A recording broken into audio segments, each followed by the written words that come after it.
read someone soldier with Rahiym. Like he said, he did tell Rahiym to his face. He said, if all of us supposed to have 10 pounds of brains, Rahiym got 15 pounds. He said extra 15 pounds to make Rahiym uncontrollable because he knows too much. But that was Brother Rahiym, a genius. He said jack of all trades. I say Rahiym's a master of all trades. If he didn't know it, he would master it soon enough so he could execute it. That's the kind of brother Rahiym was. I'm going to read his salute here, then I'll have a few words, and we'll have remarks and close up the janaza prayer. If y'all have these. A beloved husband, father, and brother passed away suddenly on October the 1st, 2017. Brother Rahiym Nasir Allah, given name Charles Eliot Lester II, was born in the nature of God as a free creation on November 28, 1972 in Atlanta, Georgia. Brother Rahiym leaves his spirit and legacy to be carried by his loving, devoted wife, Aaliyah, and their 7 children between them, Nyla, Joshua, Jared, Ahmad, Ali, Amir, Araim, and his sister, Teresa, Todd, and his brother, Paris.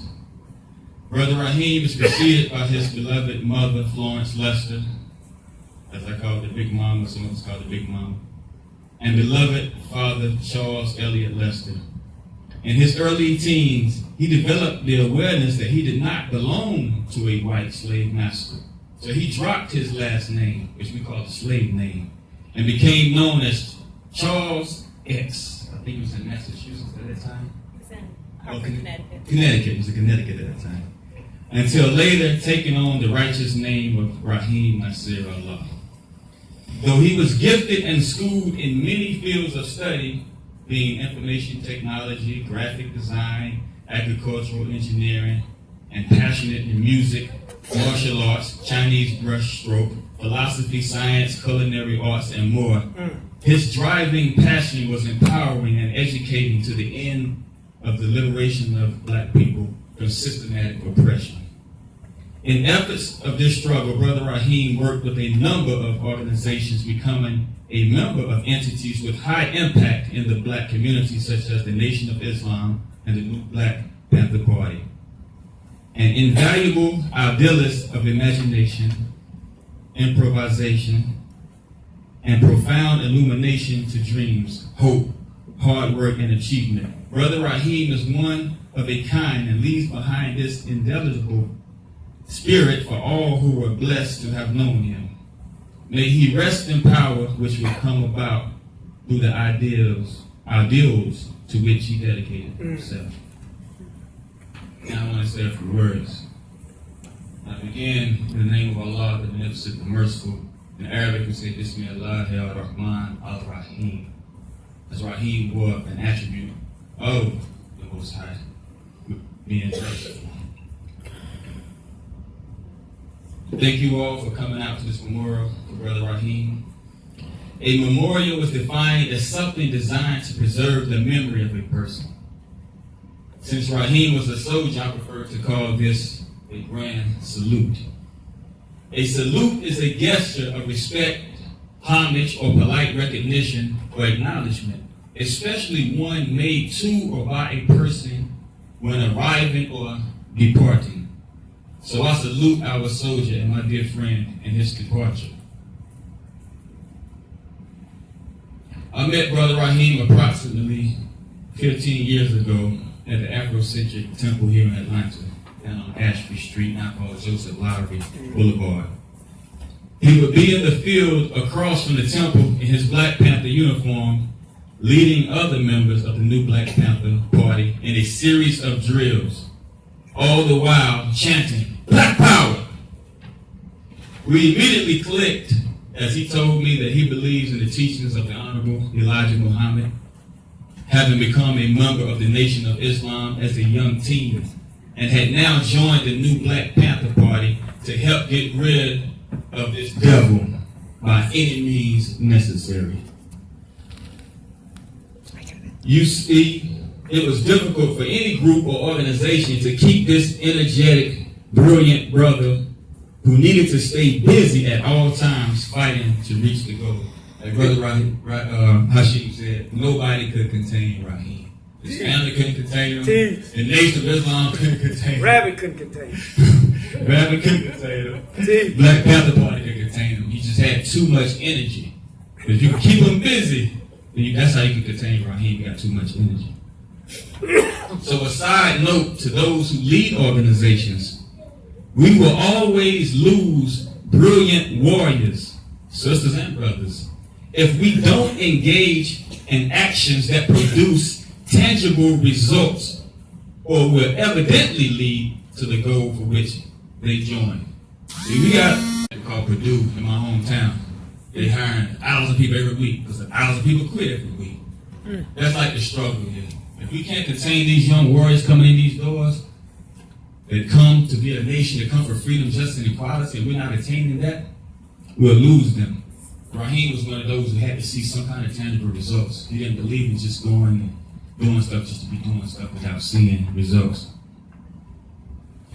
Brother Rahiym and myself would work on various things throughout the years.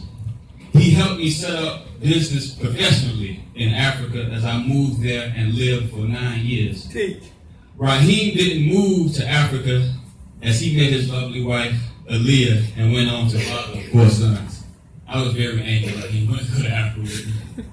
But then met Aaliyah, and it was a wrap from there. I can't get him to get on the plane. Well, anyway, he said, I'll have to learn Ramzu. I help you from afar. And that's what he did. He always assisted me.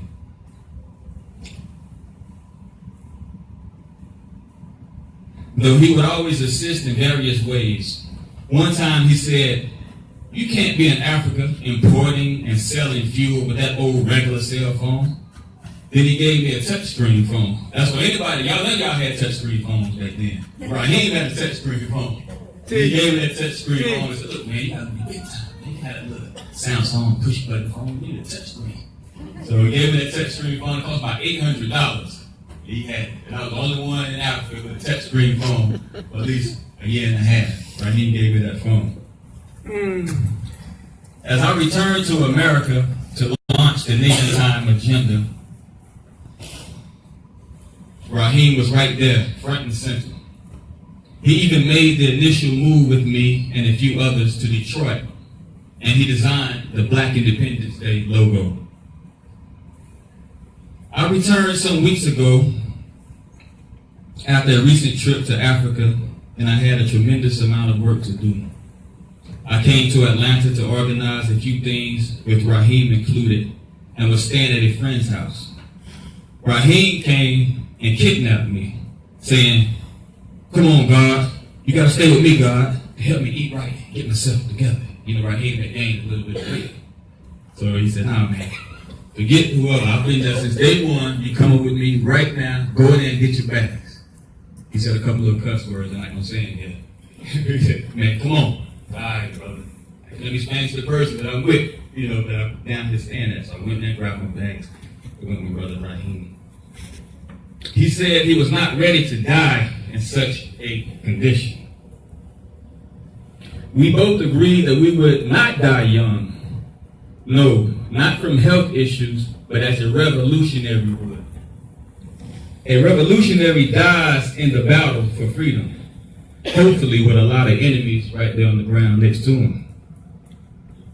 Or a revolutionary dies in old age, having attained that freedom. We said that we would not follow the trend of some notable revolutionaries who grow old and die, still talking about freedom. That was Rahiym. He said, we got to get freedom now. I looked at him, he said, man, I'm full of gray hairs. I said, man, I got some gray hairs too. I said, I thought we'd be free before I got any gray hairs. I said, well, since we got these gray hairs, let's try not to grow any more gray hairs until we get free. So we will not grow gracefully into old age.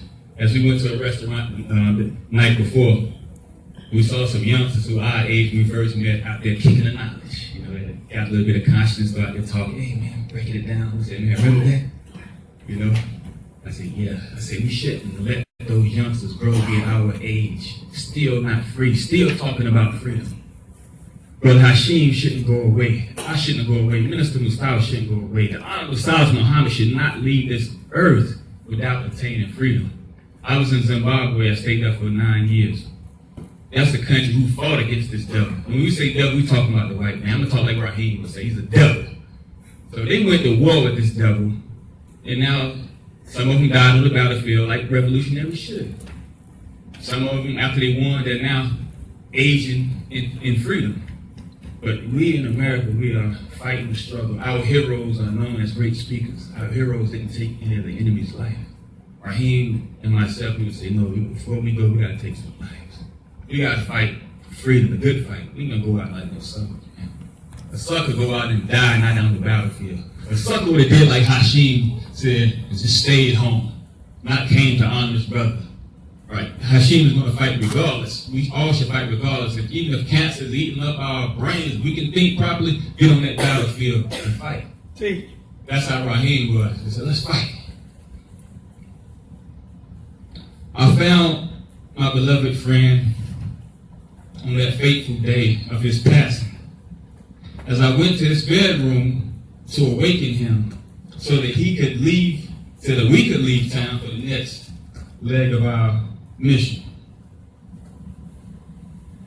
That night we had a lot of plans, like Rahiym, life all in him. We just, as we do every night, we talk about the grand master plan. How we're going to defeat this devil. People ask us, what are you doing today? The same thing I do every day. Trying to take over the world. Not like Pinky and the Brand, we're trying to take over the world for our people. And Rahiym did not care about, I'm trying to be some big man taking over. He was a servant. Rahiym said, I'm best in a position as a servant. He said, that's why I like even waiting. And he's talking about a brilliant man who knew information technology, all kinds of technology. He said, my best thing is to wait people. Because I get to serve people. That's what I am, a servant. I don't care about being out front, so forth and so on. No, I'll serve from behind. And let the great speakers and leaders like Brother Hakeem, Minister Salim, the Honorable Styles Muhammad, let those out front. Let me serve. He wanted to be a servant. I said, whoa, man, you're a brilliant brother. You could be a brain surgeon, but you talking about your best position is a waiter? That was a profound brother. But I found my friend's body no longer filled with life, but its essence, which is the Almighty God Allah, lives on to propel us to succeed in the mission of freedom, justice, equality, and peace for all. When Prophet Muhammad, peace be upon him, of Arabia 1400 years ago, died, his best friend came up and said, if you all worshipped Muhammad, your God is dead. But if you serve what Muhammad served, the essence of Muhammad, Allah, then know that Allah lives on forever. So to everyone here, Rahiym was propelled by something else. Wasn't his own making. It was the God within him. We say God is love. If I love you, it ain't me loving you. It's that God within me loving you. If I want justice for my people, it's not me really want justice for my people. I can care less if I go move somewhere, have me a wife, and live happily ever after. But it's that God in me that want to fight for my people.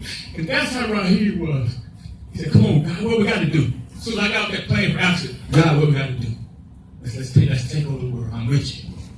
That's when we went to see Brother Rahiym, told him what the mission was. Brother Hakeem said, look, this is what we got going. We started organizing.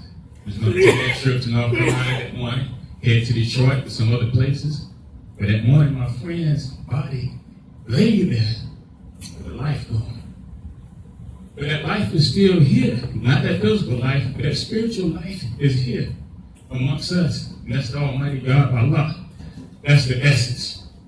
That's the essence that we all must embody. It's in us. But what will you do? Like Brother Hakeem said, you got that one flag with your birth date, you got that dash in the middle. Who will you serve? How will you serve? Will you serve your people? Or will you just lay to the side and live your little life, your little selfish job, your little selfish Mercedes-Benz, all these selfish things that you get for you? You don't get it from nobody else. So only you and your family. And make some time I see men don't even allow their wife to ride in the car. Are you doing it for that? Are you serving God? You can't serve God unless you're serving your people.